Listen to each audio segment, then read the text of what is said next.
बिस्मिल्लाहिर्रहमानिर्रहीम। अस्सलामुअलैकुम। उम्मीद करता हूँ आप लोग खैरियत से होंगे। अल्लाह ताला आप सबको अपनी हिफ्ज़ व अमान में रखे, आमीन। हमारी आज की ये वीडियो वीकली फोरकास्ट के हवाले से है, लेकिन सबसे पहले अगर आप हमारे चैनल पर नए हैं तो हमारे चैनल को सब्सक्राइब कर लें और बेल आइकन को लाजमी दबा दें ताकि हमारी आने वाली तमाम वीडियोज़ बिला ताअत्तुल आपको मिलती रहें। तो सबसे पहले हम चलते हैं फंडामेंटल एनालिसिस के लिए फॉरेक्स फैक्ट्री की वेबसाइट पर, और उसके बाद हम ट्रेडिंग चार्ट पर चलेंगे और देखेंगे कि अगले हफ्ते में हम कहां से बाई और सेल करके एक अच्छा प्रॉफिट निकाल सकते हैं। तो चलिए बगैर वक्त ज़ाया किए चलते हैं फॉरेक्स फैक्ट्री की वेबसाइट पर।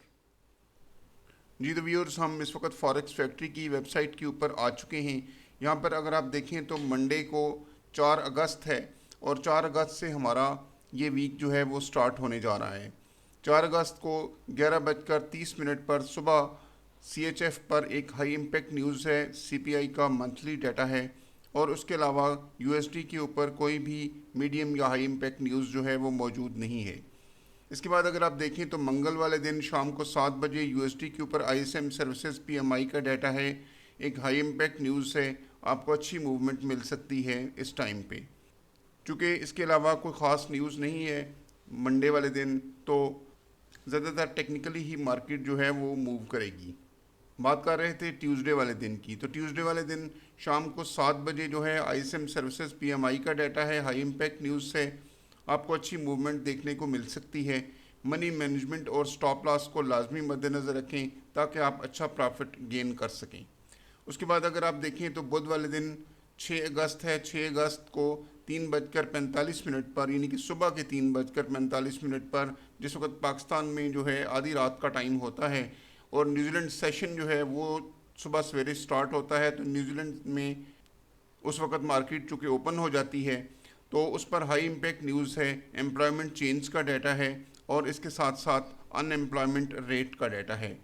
अगर आप न्यूजीलैंड डॉलर पर ट्रेड करते हैं तो आपके लिए बहुत अच्छी अपॉर्चुनिटी है न्यूजीलैंड डॉलर पर ट्रेड करने के लिए सुबह 3:45 पर।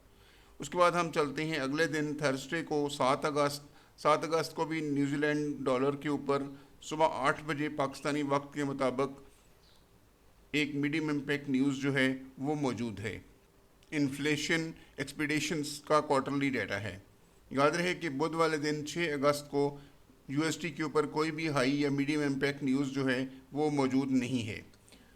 जुमेरात वाले दिन अगर आप देखें तो 7 अगस्त है। 7 अगस्त को इस दिन कुछ ज़्यादा न्यूज़ आपको दिखाई देंगी। सुबह 8 बजे न्यूजीलैंड के ऊपर, जैसा कि हमने आपको पहले बताया, इन्फ्लेशन एक्सपेक्टेशंस का क्वार्टरली डाटा है। और इसके बाद अगर आप देखें तो 4 बजे GBP के ऊपर एक हाई इम्पैक्ट न्यूज़ है, मॉनेटरी पॉलिसी का डाटा है, और इसके साथ साथ मॉनेटरी पॉलिसी समरी का डाटा है। तो 3 हाई इम्पैक्ट न्यूज़ जो हैं, बल्कि 1 2 3 4 4 हाई इम्पैक्ट न्यूज़ जो हैं वो जुमेरात वाले दिन GBP के ऊपर भी आने वाली हैं। GBP में भी अच्छी मूवमेंट देखने को मिल सकती है, और ये चूँकि हाई इम्पैक्ट न्यूज़ हैं तो इसका कुछ ना कुछ इम्पैक्ट गोल्ड पर भी आपको देखने को मिल सकता है।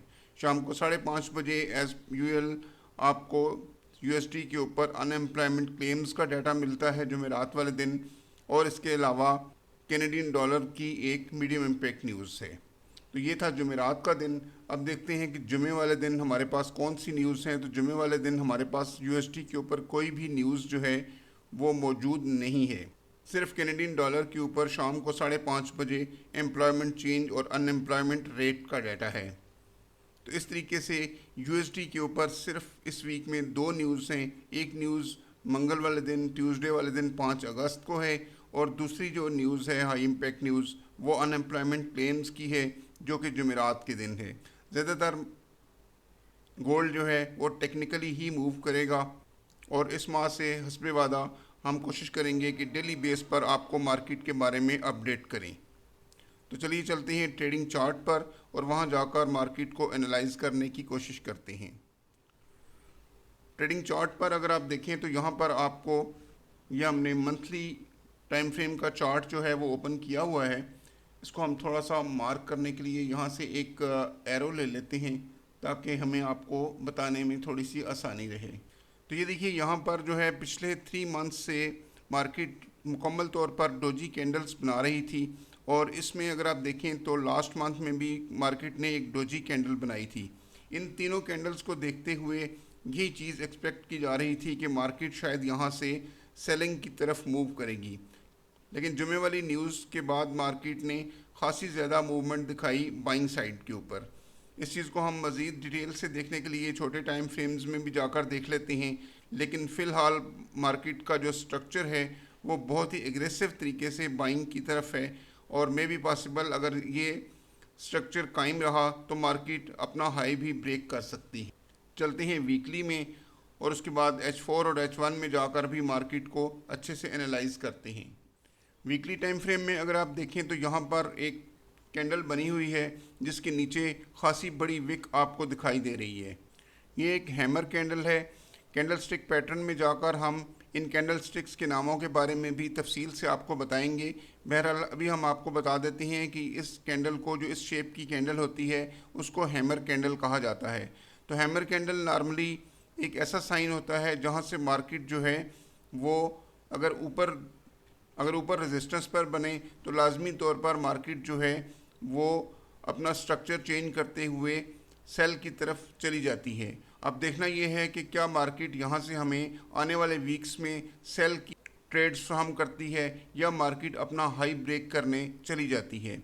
इस बारे में हम फैसला तो अभी नहीं कर सकते, इस बात का फैसला तो कल मार्केट को ओपन होने के बाद ही हो सकेगा।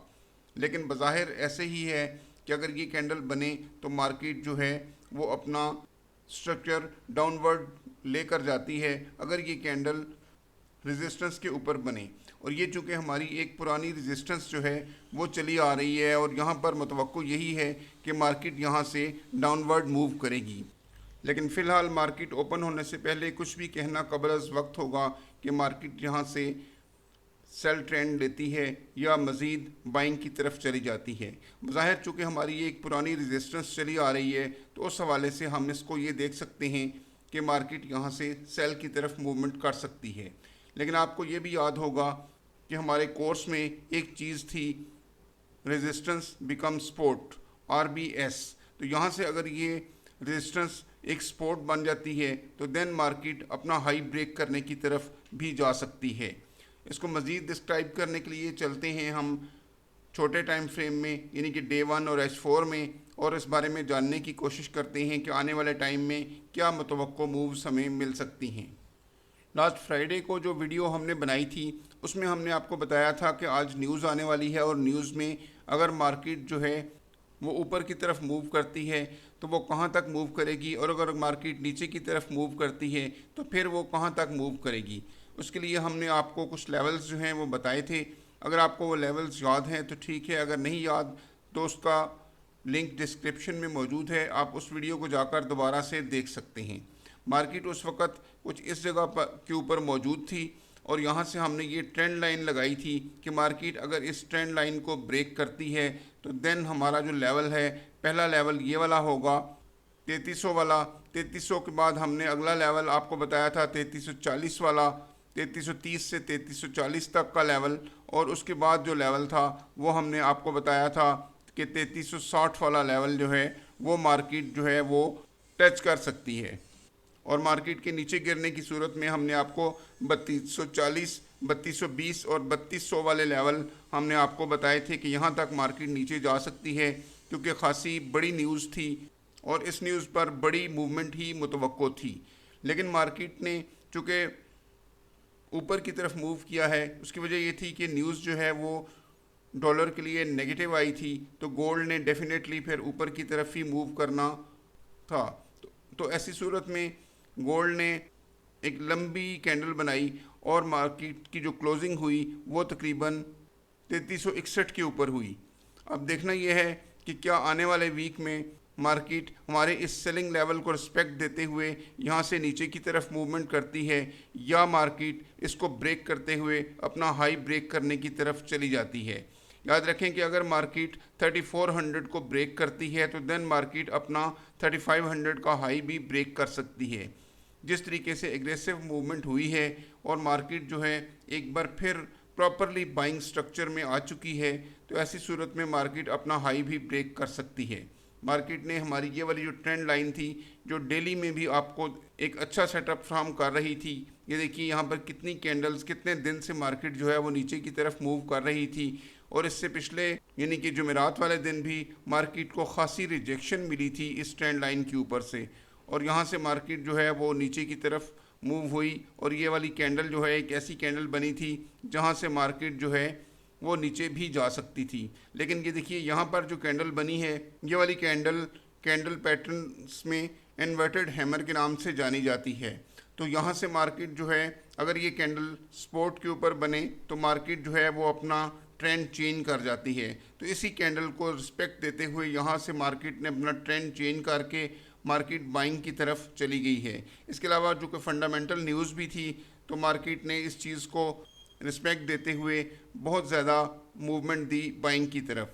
अब देखना ये है कि क्या मार्केट हमारे इस लेवल से नीचे की तरफ मूवमेंट करती है या यहाँ से अपना हाई ब्रेक करने की तरफ मूवमेंट करती है। मज़ीद तफसील से जानने के लिए हम H4 और H1 के टाइम फ्रेम में चलते हैं। तो H4 के टाइम फ्रेम में अगर आप देखें तो यहाँ पर हमारा एक मजबूत सेलिंग लेवल जो है वो मौजूद है, और जहाँ से मार्केट ने कुछ देर स्टे करने के बाद अगर आप यहाँ से देखें कि इस जगह पर मार्केट ने कुछ देर स्टे करने के बाद हमें खासी अच्छी सेलिंग जो है वो फ्राहम की थी। 3370 से लेकर 3300 तक खासी सेलिंग मार्केट ने यहाँ से हमें 2 से 3 दिन के अंदर फ्राहम की थी। अब एक बार फिर मार्केट हमारे इसी लेवल के ऊपर मौजूद है। अब देखना यह है कि क्या मार्केट यहाँ से सेलिंग की तरफ जाती है या बाइंग की तरफ जाती है। इनकेस अगर मार्केट ने बाइंग की तरफ भी जाना है तो उसकी हम रिट्रेसमेंट चेक करते हैं कि क्या मार्केट यहाँ से रिट्रेसमेंट ले सकती है, और अगर ले सकती है तो वो किस लेवल तक मार्केट रिट्रेसमेंट लेने के लिए नीचे आ सकती है, और हमें अगेन नेक्स्ट बाइंग किस लेवल से मिल सकती है। तो इसके लिए हम फेब लेवल लगाते हैं और देखते हैं कि मार्केट कहाँ से हमें दोबारा से बाइंग की ट्रेड फ्राहम कर सकती है। तो यहाँ पर अगर आप देखें तो ये हमने फेब लेवल लगाया है, और यहाँ पर हमारा ये वाला लेवल जो है वो 50% का लेवल निकल कर आ रहा है। तो मार्केट को रिट्रेसमेंट लेने के लिए 2 लेवल्स तक जो है वो नीचे आना होगा। पहला लेवल हमारे पास ये वाला है जो कि 38% वाला लेवल है, और ये है 3330 वाला लेवल। और दूसरा लेवल हमारे पास ये 50% वाला लेवल है, और ये है 3300 वाला लेवल। तो 3330 या 3300 वाले लेवल तक मार्केट जो है वो रिट्रेसमेंट ले सकती है बिफोर फर्दर बाइंग। अगर मार्केट ने यहाँ से बाई करना है तो पॉसिबिलिटी यही है कि मार्केट जो है वो 3330 या 3300 तक रिट्रेसमेंट जो है वो ले सकती है। अगर हम इस लाइन को भी थोड़ा सा इस जगह पर सेट कर दें जहाँ पर हमारा रिट्रेसमेंट वाला लेवल निकल कर आ रहा है, ये देखिए यहाँ पर 3330 वाला लेवल है, और यहाँ पर अगर आप देखें तो ये वाला हमारा वो लेवल है 3300 वाला लेवल। यहाँ तक मार्केट जो है वो रिट्रेसमेंट ले सकती है दोबारा बाई जाने से पहले। ये हमारी जो पुरानी वाली ट्रेंड लाइन थी, हम इसको भी थोड़ा सा एक्सटेंड कर देते हैं यहाँ तक। तो अब देखते हैं इसको थोड़ा सा हम मज़ीद सेट करें अगर, तो यहाँ तक इस ट्रेंड लाइन को, ये देखिए इस ट्रेंड लाइन के भी करीब जो है वो मार्केट इस वक्त पहुँच चुकी है। यहाँ पर अगर आप देखें तो ये इस जगह पर मार्केट इस ट्रेंड लाइन के भी करीब पहुँच चुकी है। अब देखना ये है कि क्या मार्केट इसी लेवल से नीचे सेलिंग की तरफ मूव करती है और रिट्रेसमेंट लेकर दोबारा बाइंग की तरफ आती है, या मार्केट हमारी ट्रेंड लाइन को टच करके नीचे आती है और ट्रेंड लाइन के साथ ही हमारा नेक्स्ट जो है सेलिंग लेवल मौजूद है और मार्केट उसको भी टैप कर सकती है जो कि 3380 वाला लेवल है। तो जो मुतवक्को मूवमेंट हो सकती हैं वो हम यहाँ पर आपको मार्क करके दिखाते हैं। तो कुछ इस किस्म की जो मूवमेंट है वो मुतवक्को हो सकती है आने वाले टाइम में, अगर मार्केट ने बाइंग में जाना है। और इन केस अगर मार्केट इसको यहाँ से नीचे वाले लेवल तक जाती है तो फिर हमें यहाँ से जो बाइंग मिलेगी वो यहाँ से इस तरीके से मिलेगी कि इस तरीके से मार्केट जो है वो हमें बाइंग स्ट्रक्चर जो है वो मुहैया करेगी। तो इस तरीके से कुछ मूवमेंट जो है वो मुतवक्को हो सकती है आने वाले टाइम में, क्योंकि फ़िलहाल तो यहाँ से सेल के बारे में हम नहीं सोच सकते। सेल के बारे में हम तभी सोच सकते हैं अब जब के मार्केट जो है वो 3300 से नीचे हमें कोई अच्छी क्लोजिंग दे तो ही हम सेल के बारे में सोचेंगे। अदरवाइज़ मार्केट इस वक्त एग्रेसिव तरीके से बाइंग स्ट्रक्चर जो है दोबारा से अडॉप्ट कर चुकी है और अपना हाई भी ब्रेक करने की पोजीशन में मौजूद है। आने वाले टाइम में देखना पड़ेगा कि कौन से ऐसे अवामिल होते हैं, क्योंकि इस वीक में कोई ख़ास न्यूज़ जो है वो मौजूद नहीं है, लेकिन सिर्फ दो हाई इम्पैक्ट न्यूज़ हैं गोल्ड के लिए। अब देखना ये होगा कि क्या मार्केट यहाँ से हमें सेल स्ट्रक्चर देती है या मार्केट यहाँ से हमें बाइंग की तरफ लेकर जाती है। हम H1 में जाकर इसको फर्दर देख लेते हैं कि हमें अगर हमने सेल करना है तो हमें कहाँ से ट्रेड मिल सकती है, और अगर हमने बाय करना है तो हमें कहाँ कहाँ से ट्रेड्स मिल सकती हैं। इसमें हमने कुछ लेवल्स तो क्लियर कर दी हैं, लेकिन मज़ीद बारीकी से जानने के लिए हम H1 में जाकर भी इसको देख लेते हैं। तो H1 में भी हमारे पास तकरीबन वही लेवल जो हैं वो निकल कर आ रहे हैं। मार्केट अगर रिट्रेसमेंट लेती है बाइंग से पहले तो वो 3300 तक रिट्रेसमेंट लेकर दोबारा से आपको बाइंग स्ट्रक्चर फ्राहम कर सकती है, और 3300 से दोबारा मार्केट जो है वो 3340, 3360, अगेन 40, और इसके बाद अपना हाई ब्रेक करने की तरफ ऊपर जा सकती है। इसी तरह अगर मार्केट रिट्रेसमेंट लेती है तकरीबन 38% के लेवल तक, तो फिर वो हमारे पास ये वाला लेवल है 3330 वाला लेवल, और यहाँ से मार्केट हमें बाइंग स्ट्रक्चर मुहैया कर सकती है और अपना हाई भी ब्रेक कर सकती है। सेल के लिए जब तक मार्केट हमारी ये वाली ट्रेंड लाइन या 3270 वाला लेवल जो है वो ब्रेक नहीं करती, तो हमारे पास परमानेंटली लॉन्ग टाइम सेल का स्ट्रक्चर मौजूद नहीं है। सिर्फ अगर सेल हो सकती है तो हमारे पास सिर्फ यहाँ से अगर आप सेल करते हैं और मार्केट नीचे की तरफ आती है और आप सेल करते हैं, तो हमारे पास छोटे टाइम फ्रेम में छोटे लॉट साइज़ के साथ आप 3340 या 3300 तक सेल कर सकते हैं। लेकिन यहाँ से मार्केट दोबारा से बाइंग स्ट्रक्चर लेगी और यहाँ से आप दोबारा से बाइंग में बैठ सकते हैं। मार्केट जैसे ही ओपन होगी हम दोबारा से मंडे वाले दिन दोबारा से अपडेट आपको पेश करेंगे, ताकि आपको मज़ीद लेवल्स समझने में आसानी हो और आप ट्रेडिंग करके एक अच्छा प्रॉफिट हासिल कर सकें। जो लोग नए हैं, उम्मीद है उन्होंने हमारे इस चैनल को सब्सक्राइब कर लिया होगा। कल हमारी एक बहुत ही अहम वीडियो आएगी जिसमें कोर्सेज़ के बारे में भी बात होगी कि आप किस तरीके से जल्द अज जल्द फॉरेक्स जो है वो सीख कर पैसा कमाने की पोजीशन में आ सकते हैं। हमारा कोर्स जो है वो 15 अगस्त से शुरू होने जा रहा है। उसकी तमाम तर डिटेल्स इंशाल्लाह कल की वीडियो में आपको पेश की जाएगी। अब तक के लिए इतना ही। इन लेवल्स को अपने पास नोट कर लें ताकि आपको आने वाले वीक में किसी किस्म की परेशानी का सामना ना करना पड़े। अब तक के लिए इतना ही, इजाज़त चाहूँगा। अल्लाह हाफिज़।